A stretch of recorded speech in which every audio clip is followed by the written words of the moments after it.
Hello friends इस video में जो हमारे पास क्वेश्चन है उसमें हमें क्वार्टर सर्किल दिया हुआ है। दैट मीन्स एक सर्किल का 1/4 पार्ट हमें दिया हुआ है, या आप इसे 90 डिग्री का आर्क भी बोल सकते हैं। तो फ्रेंड्स ये एक लीनियरली डिस्ट्रीब्यूटेड चार्ज है जो कि कंडक्टिंग वायर से बना हुआ है। और फ्रेंड्स हमें इसके सेंटर पर, हमें इस क्वार्टर सर्किल के सेंटर जो कि P है उस पर हमें इलेक्ट्रिक फील्ड बतानी है। और इस पर जो चार्ज गिवन है, इस क्वार्टर सर्किल पर जो चार्ज गिवन है उसकी वैल्यू Q है। और इस क्वार्टर सर्किल की रेडियस जो है वो कैपिटल R है। अब फ्रेंड्स वैसे तो ये ज़्यादा इम्पोर्टेंट क्वेश्चन नहीं है, लेकिन ये एक बिल्डिंग ब्लॉक है एडवांस लेवल के क्वेश्चन का। क्योंकि फ्रेंड्स ऐसा हो सकता है कि हमें एक सिचुएशन गिवन हो जिसमें हमें कुछ ऐसा क्वेश्चन दे रखा हो कि एक सेमी सर्कल दे दे और सेमी सर्कल दे दे, फिर एक क्वार्टर सर्किल दे दे, और फिर एक लीनियरली डिस्ट्रीब्यूटेड चार्ज दे दे, और फिर हमसे पूछे इसके सेंटर पर इलेक्ट्रिक फील्ड क्या होगी। तो फ्रेंड्स जो लीनियरली डिस्ट्रीब्यूटेड चार्ज होता है उसकी लेंथ से ए डिस्टेंस अवे, अगर इस इसकी लीनियरली डिस्ट्रीब्यूटेड चार्ज की लेंथ एल है तो इसके ए डिस्टेंस अवे एक्सिस पर इलेक्ट्रिक फील्ड जो आती है वो आती है KQ upon A into A plus L, और डायरेक्शन क्या होती है away from linearly distributed charge. इसी तरह से फ्रेंड्स क्या होता है, जो सेमी सर्कल होता है उसकी वजह से जो इलेक्ट्रिक फील्ड आती है वो कैसी आती है, वो अवे फ्रॉम सेमी सर्कल आती है परपेंडिकुलर टू रेडियस। अगर इसको रेडियस बोलें, है ना, तो इसके परपेंडिकुलरली अवे आती है इलेक्ट्रिक फील्ड। और कितनी आती है 2KQ upon pi R. That means अगर इस पर चार्ज Q है तो कितनी इलेक्ट्रिक फील्ड आएगी 2KQ अपॉन पाई आर। तो कुछ ऐसी इलेक्ट्रिक फील्ड आएगी। इसी तरह से क्वार्टर सर्किल की हमें अगर इलेक्ट्रिक फील्ड पता होगी तो हम फाइनली बता पाएंगे कि यहाँ पर इलेक्ट्रिक फील्ड कितनी है। तो फ्रेंड्स यहाँ पे मैं ये परफेक्ट एग्जांपल तो नहीं है, लेकिन ऐसा कॉम्बिनेशन बैठा करके एडवांस में क्वेश्चन दिया जा सकता है। तो फ्रेंड्स इसीलिए मैं कह रहा हूँ कि वैसे तो ये क्वेश्चन इंपॉर्टेंट नहीं है, लेकिन ये बिल्डिंग ब्लॉक है एडवांस लेवल के क्वेश्चंस का। तो फ्रेंड्स पहले इसको आप अपने से ट्राई कर लीजिए, उसके बाद आ जाइए मेरे सॉल्यूशन पे।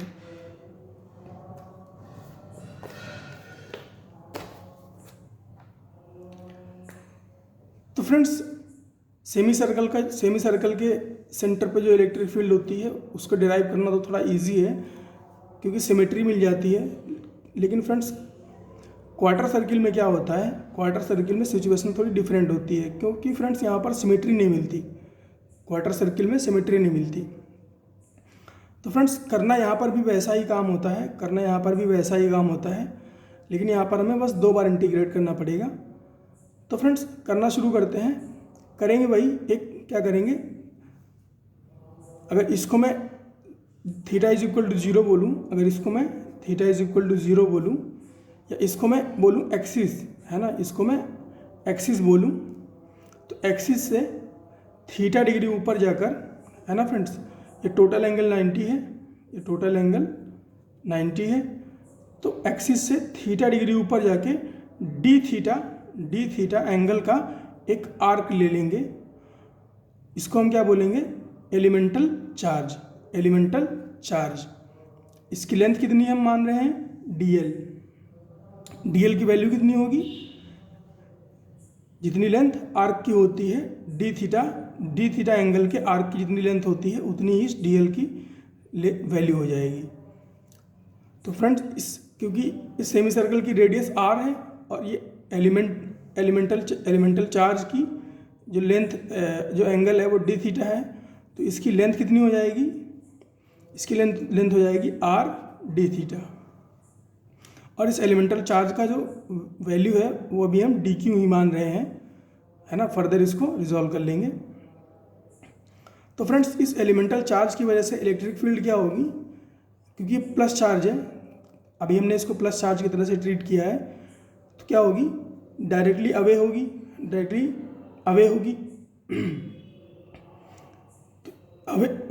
अवे फ्रॉम द चार्ज होगी।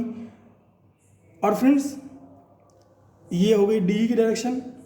फ्रेंड्स ये जो एलिमेंट है ये एंगल एक्सिस से कितना एंगल बना रहा है, थीटा, एक्सिस से थीटा एंगल बना रहा है। तो ये जो इलेक्ट्रिक फील्ड है ये एक्सिस से कितना एंगल बनाएगी, ये भी एंगल थीटा बनाएगी। फ्रेंड्स ज्योमेट्री से साफ दिखता है,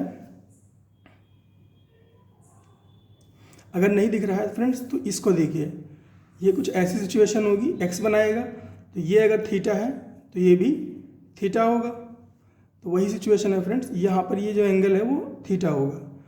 तो फ्रेंड्स इस जो ये डी है इसके दो कंपोनेंट होंगे, इस डी के दो कंपोनेंट होंगे, एक एंगल के साथ वाला कंपोनेंट जिसको हॉरिजॉन्टल कंपोनेंट बोलेंगे, क्या, डी कॉस थीटा, और एक वर्टिकल कंपोनेंट कितना, डी साइन थीटा।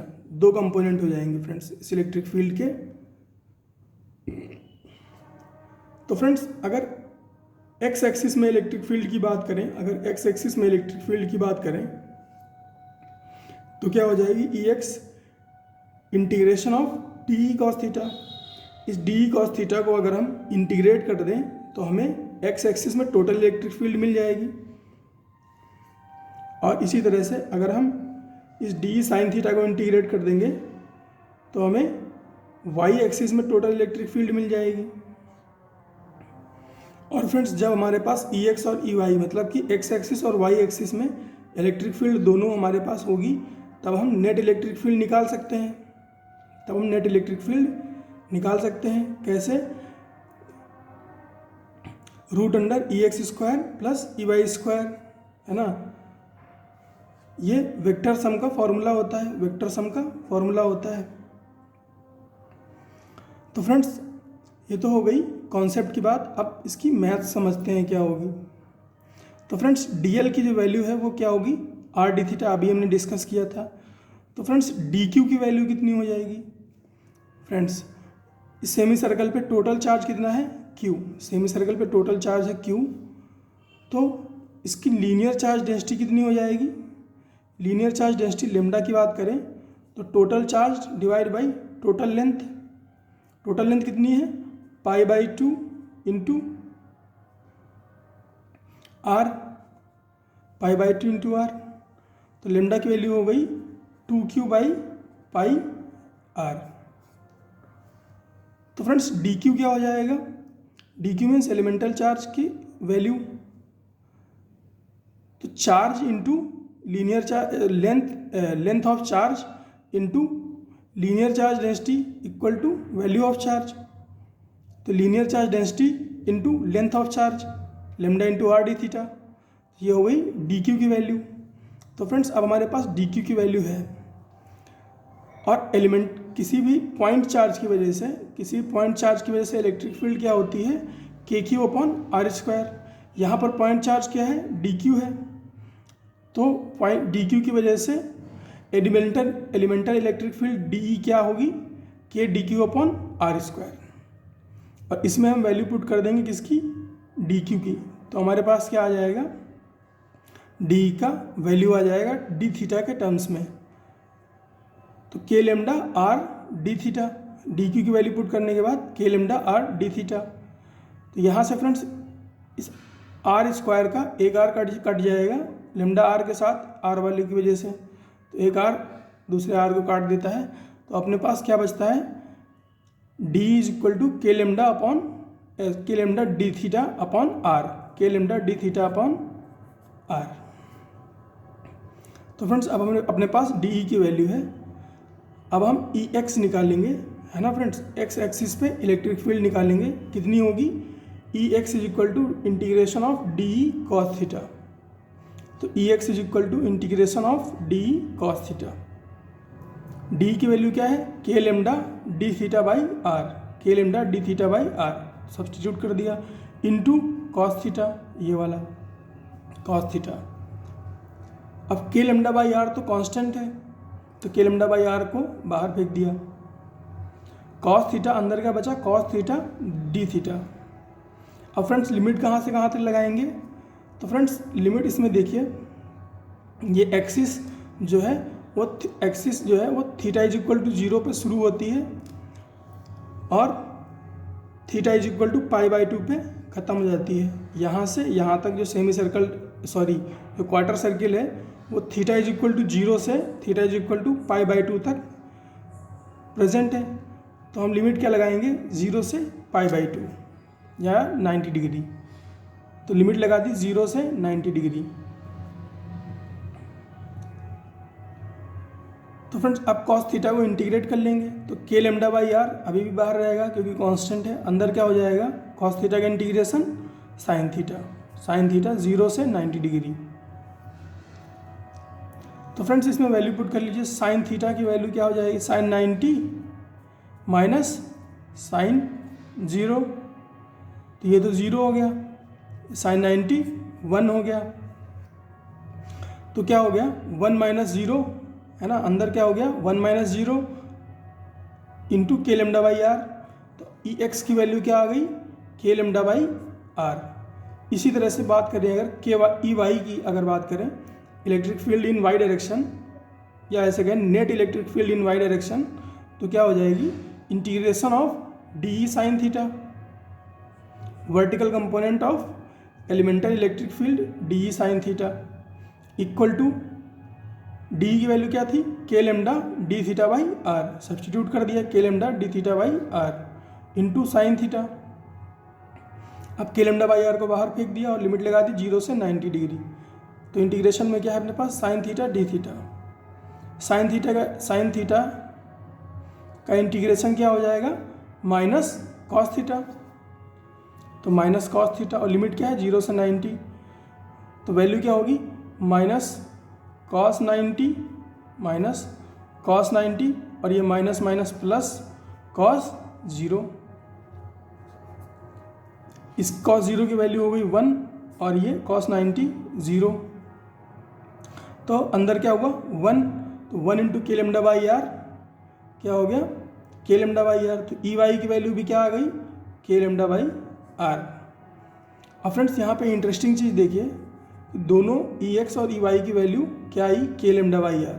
ऐसा क्यों है फ्रेंड्स, क्योंकि फ्रेंड्स वैसे तो इसके पास वाई एक्सिस में सिमेट्री नहीं है, लेकिन अगर हम देखें, अगर हम एक्स वाई प्लेन में देखें, अगर एक्स वाई प्लेन में इसको सेमी सर्कल को रखें तो क्या होगा, Y is equal to X, Y is equal to x के अलॉन्ग ये अभी भी सिमेट्रिक है, y is equal to x के अलॉन्ग ये अभी भी सिमेट्रिक है, दो पार्ट्स में तो ये सिमेट्रिक है। इसी वजह से क्या हो रहा है फ्रेंड्स, इसी वजह से ऐसा हो रहा है कि ई एक्स और ई वाई की वैल्यू क्या हो रही है, बराबर आ रही है। इसका मतलब क्या हुआ फ्रेंड्स, इसका मतलब ये हुआ कि इसकी जो इलेक्ट्रिक फील्ड होगी, है ना, इसकी जो इलेक्ट्रिक फील्ड होगी वो सेमी सर्किल को जो दो हिस्सों में डिवाइड कर रही है लाइन, उसके अलॉन्ग होगी, है ना फ्रेंड्स। अगर इसको एक्स वाई प्लेन में रखें तो y is equal to x के अलॉन्ग इसकी इलेक्ट्रिक फील्ड होगी अवे फ्रॉम द, है ना, ये अगर y is equal to x है, ये सेमी सर्कल है और ये y is equal to x है, तो क्या होगी, y is equal to x के along, y is equal to x के along away from the semi circle, जो इसकी इलेक्ट्रिक फील्ड की डायरेक्शन आएगी, नेट इलेक्ट्रिक फील्ड की जो डायरेक्शन आएगी वो कुछ इस तरह की आएगी। और इस नेट इलेक्ट्रिक फील्ड की वैल्यू की अगर बात करें तो क्या होगा फ्रेंड्स, जैसा कि मैंने बताया था root under E x square plus E Y square, तो पुट कर दिया root under k lambda by r whole square plus k lambda by r whole square. तो हमारे पास वैल्यू क्या आई, के लेमडा √2 बाई आर, के लेमडा √2 बाई आर। ये नेट इलेक्ट्रिक फील्ड की वैल्यू आ गई। डायरेक्शन मैंने अभी डिस्कस कर ली friends, y is equal to x के along, y is equal to x के along away from the semi circle. और फ्रेंड्स अगर इसमें लेमडा की वैल्यू पुट कर दें, लेमडा की वैल्यू अगर इसमें पुट कर दें तो कितना कितना आंसर आएगा, K 2√2 Q upon pi R square, यह आएगी नेट इलेक्ट्रिक फील्ड। अब फ्रेंड्स अपने पास सेमी सर्किल, क्वार्टर सर्किल और लाइन, तीनों की वजह से जो इलेक्ट्रिक फील्ड होती है उसका फॉर्मूला है। तो फ्रेंड्स कोई भी वो कॉम्बिनेशन बना के हमें दे दे, हम इजीली बता सकते हैं कि इलेक्ट्रिक फील्ड क्या होगी किसी पॉइंट पर। तो फ्रेंड्स ये रिजल्ट्स आप चाहे तो याद रख सकते हैं, थोड़ा डिफिकल्ट है लेकिन याद रखने को तो रखा जा सकता है फ्रेंड्स। बाकी फ्रेंड्स पढ़ते रहिए, मिलते हैं अगले क्वेश्चन में।